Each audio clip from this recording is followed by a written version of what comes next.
Hello, Steve White, Steve Arts 89. Well, you might recognise this. I just watched the Hellraiser films. Now, I wasn't really a big Hellraiser fan. Unlike Freddy and Jason from Nightmare on Elm Street and Friday the 13th, I didn't really follow Pinhead and the Hellraiser series. I did see a couple of the films, but I've been trying to marathon films lately, and I've been trying to do franchises, like where either I miss some films or I watch them all separately at the time, and I want to watch them all as a whole, as a marathon. So I decided to do it because I thought I had them all. I had the first two, and then I had a box set, and none of them are numbered, they're just named. And I thought that was like, I thought I had 3, and I thought that was 4 to 8, but actually the box set was 5 to 9, so I was missing 3 and 4, but they were on YouTube, so I thought, okay, I'm going to do this. So now the first two films I had watched on DVD a few years ago. I bought them because I'd seen them in when I was younger. They were released in Australia with an interesting sort of promotion where they were actually banned in Queensland. So all the other states were like, oh, the controversial film banned in Queensland. And they had the two videos in one case. So it was this big sort of cover with this really, the artwork of using the Cenobites and the makeup and all that was quite, unique. And I just remember that and watching it and not being really impressed by the films, but more so much the effects.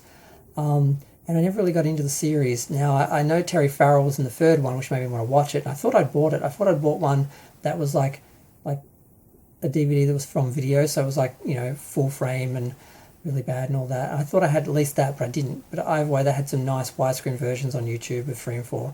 So I went through. Now, the first film, it's this dark little story. It was based on a Clive Barker or Baker, I'm not sure how you say his name, story about a lover that basically brings one of their partners back from the dead by killing people. So the film, it's basically a couple moving into a house, and the wife is mourning the brother-in-law that she's been having an affair with. So she's been cheating with her husband's brother, but he doesn't know that. So she's mourning him because he has been dragged to hell by Pinhead, and he's just gone missing. So they accidentally spill some blood on the area that he was dragged to hell through, or where he died, his remains or whatever, and it starts to bring him back to life. So she has to go out and kill people to bring him back to life. And she's probably the most horrific thing in the film. The actress is great, but she's just a horrible character. And the other character is the daughter-in-law, and she uses the puzzle box to fight him and send him back to hell, basically. And it's a pretty good film. It's very small. It's sort of mostly limited to the house. The Cenobites are a unique creation that was sort of terrifying, but we didn't see a lot of them, but that sort of made them more mysterious.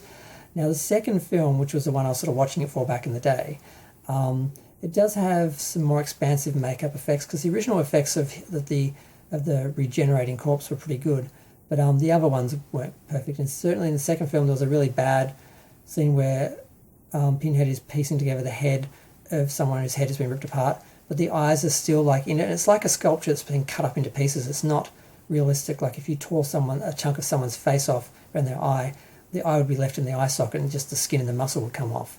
So some of it's not really convincing, and they use some stop motion and like some claymation effects, so it looks a little bit like Evil Dead 2 in a few moments. So a bit underwhelming today, but I think they were more impressive back in the day, particularly the practical makeup effects versus the more general special effects.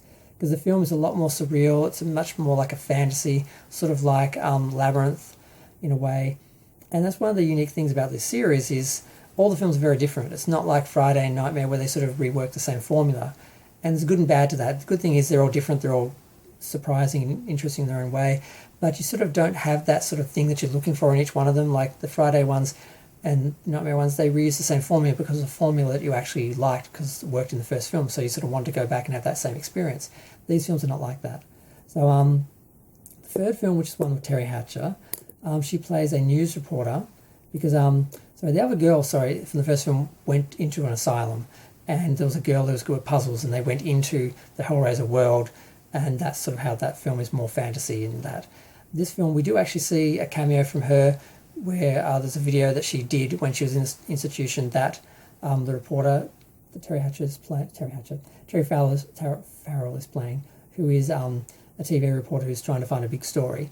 She stumbles across some Cenobite killings and she tries to work it all out. She eventually communicates with Pinhead before he was turned into Pinhead, and he is basically saying, bring him to me and I'll basically take him to hell because I can like fuse us back together, and it's a bit convoluted, but it sort of works. And aside from 10 minutes of her running for no reason through pyrotechnics and that, they end up sending him away. And they sort of, you think if they free him, but I think they actually just put him into this, it's confusing. It's like, are they sending him to hell? Are they sending him back into the cube?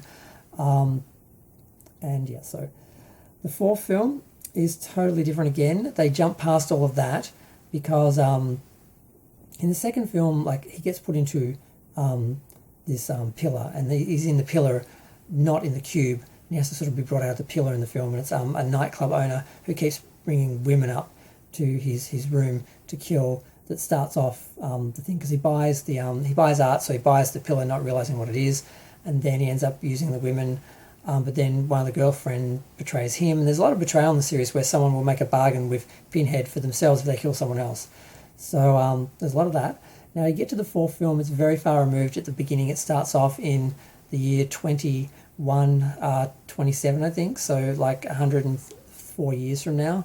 And this is the Hellraiser in space, like Pinhead in space. And I thought this was like, I think people thought this was the end of the series because apparently that's where you send killers, at the end of their franchise, like Jason X. But this one, it starts off in space with one of his ancestors trying to use science and technology to finally destroy him. But you actually go back and see his history, and most of the film is set in the past, where it's in I think the 18th century, where you see this guy called the Toy Maker build the puzzle box and how it was sort of given its power, and then we see a current day architect using it and so forth, and you sort of see these different people and how they sort of build a legacy for the whole franchise in a way. And it's kind of very interesting, and the space scenes play a very small part of it, although the last scene where part of the space station turns into a cube and traps Pinhead with the energy from the lasers and the light and everything, it's kind of interesting, but yeah. The next film is Hellraiser 5 Inferno. So 4 was called Bloodlines because it was all about the bloodlines of the person who originally created the puzzle box. Inferno is about a bad cop, and he's investigating a bunch of killings by Cenobites. It doesn't make a lot of sense. You're watching it and you realise that he's out of his mind, and then you find out at the end of the film that he actually is dead and he's in hell, and this is his hell that he's living in. So that was an interesting way to tell a story and ending again. Now the second film does have a similar ending, but it is a totally different film as well. Part 6 is called Hellseeker, and it's about a husband who's been investigated for the death of his wife, and you find out the wife is actually the girl from the first film, first 3 films technically, because she did a cameo in the third film, and it was in the first one too. And he actually was killed by her because he gave her the box to open it again, and she opened it, but then she made a deal with Pinhead. I keep on calling Clive Barker with Pinhead, and she gives him the life of the husband and a few other people that they're the ones you see being killed through the film. And in the end, he's in hell again. So it's sort of similar ending, but totally different film. Now, the 7th film, Deader, I didn't enjoy this one as much. I'm not sure if it was because I was up to 7 films and I was becoming exhausted. But this time it's about a news reporter, not a TV reporter, who is investigating someone who's been killed by Cenobites. And there's a group of people who seem to be channeling the power, and they're sort of killing people and not dying. And it's a bit confusing. A lot of, you're not quite sure what's happening. And a lot of these films do work with mystery and also people sort of in delusional states where you don't quite know what the real world is. It's a little bit Nightmare on Elm Street-ish in a way, and they did play him like Freddy in the second film and some of the other films a little bit. But eventually all the people who sort of want to be involved in this little cult get killed because they basically offered themselves, and she kills herself to spite him, and no one sort of knows how she died. It just sort of ends there. So it was interesting. The actress was good. It was well done. It was just very dark and brooding. It sort of like felt like had that sort of tone, kind of like the first film, kind of like the Mothman Prophecies, where It's really moody, and once you sort of know what's happening, it doesn't sort of work as well the second time, so I'm not sure it will be as well for second viewing. Now, part 8, which is basically a party. I'm not sure if it works, but they made it public, like everyone knows about the Cenobites and the puzzle box, and there are these Hellraiser parties, and this one kid actually got so obsessed with it he killed himself, or caused himself to be killed. And the friends are mourning him. They go to this party, and eventually they all get killed one by one. You assume that it's the Cenobites, but you actually find out the father of the kid who died, who blames the other kids, is killing them. He's researched the cult, and he set up this party. He's the one sort of behind it all. And you find out again another reveal that he actually hasn't killed any of them. He's been drugging them, and they're in hallucinatory states, and he's been burying them in coffins in the yard of this house while the party's going on with other people.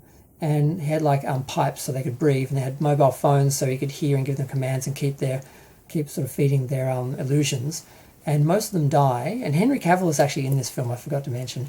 He's playing a younger guy. I think he might be playing older than he is, but it's interesting to see him be like a young sort of teen character sort of thing. And Lance Henriksen plays the father. And eventually the ghost of the son calls the police and lets them know where the bodies are. So even though the father's sort of run off, and most of them died, the last boy and the last girl survive. And when they're driving off, we see that Lance Henriksen is actually in a hotel room, and he's playing with the puzzle box, and he actually opens it. And then we finally see for the first time a real kill by the Cenobites and by Pinhead. So I didn't think they were going to be in the film at all, but they were in there at the last minute. Now the last film, Revelations, it has a sort of bad sort of reputation because it was done very short time, really quickly, to basically keep the rights for the franchise. So they made the film in a couple of weeks. The actor who played Pinhead didn't want to be involved because it was too rushed. I don't know if they just didn't give him enough time or if he didn't like it.